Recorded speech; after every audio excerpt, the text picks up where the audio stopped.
The train continued to speed through the night, its rhythmic hum failing to soothe Mia's growing unease. She clutched the note in her hand. The hastily scrawled words, "Do not stop," burned into her mind. The man's cryptic warnings, the flickering lights, the eerie whistle in the distance, all of it swirled together in her thoughts, feeding a sense of dread she couldn't shake. The train jerked slightly, and she steadied herself against the seat. For a moment, she considered pulling the emergency brake, but something deep inside told her to wait, to see this through. Her eyes darted toward the door at the far end of the carriage, the one the man had disappeared through. It had been locked before, but now she noticed a faint light spilling from the crack beneath it. Mia hesitated, then rose from her seat, clutching the note tightly. She walked slowly toward the door, her footsteps echoing in the empty carriage. Her heart pounded as she reached for the handle. This time it opened. The next carriage was dimly lit, but not empty. At the center, a figure stood facing away from her, a man dressed in an old-fashioned conductor's uniform. His posture was rigid, his hands clasped behind his back.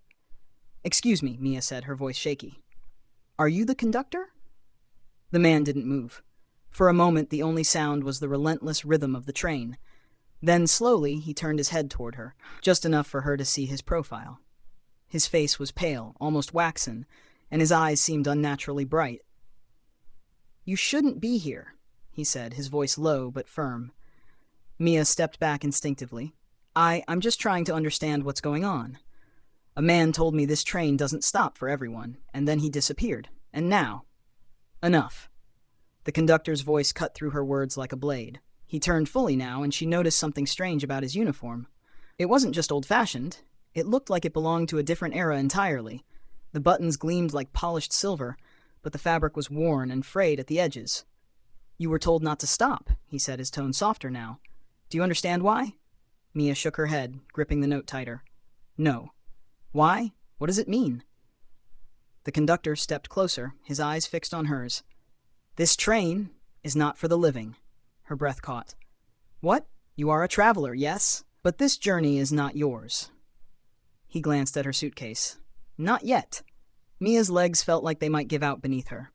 "I don't understand. I bought a ticket. I'm just trying to get to the city." The conductor sighed, his expression softening for the first time. "The city you seek is not on this route. This train moves between places most people don't see, places they aren't meant to see." Mia's grip on the note tightened. "Then why am I here?" The conductor tilted his head slightly. "Perhaps you are lost, or perhaps something brought you here. But if you stop now, you'll stay lost. Forever." The words hung in the air like a heavy fog. Mia's pulse thundered in her ears. "What about the man I spoke to?" "Where did he go?" she asked, her voice trembling. The conductor's eyes darkened. "He was not meant to be here either. But unlike you, he stopped." Mia's mind raced, her thoughts a jumble of fear and confusion. Before she could speak again, the train shuddered violently. The lights flickered, plunging them into darkness for a brief moment. When they returned, the conductor was gone. Mia stumbled back into her carriage, her heart pounding. The note in her hand now felt heavier, as if its warning carried the weight of everything she had just learned. She sank into her seat, staring out at the endless darkness beyond the window. And then, for the first time since the train had departed, she saw something outside. A faint glow in the distance, like the lights of a station. As the train surged forward, Mia heard the conductor's voice, faint but clear, as though carried on the wind. "Do not stop." Her grip on the note tightened, and she made a decision. She wasn't getting off this train. Not yet.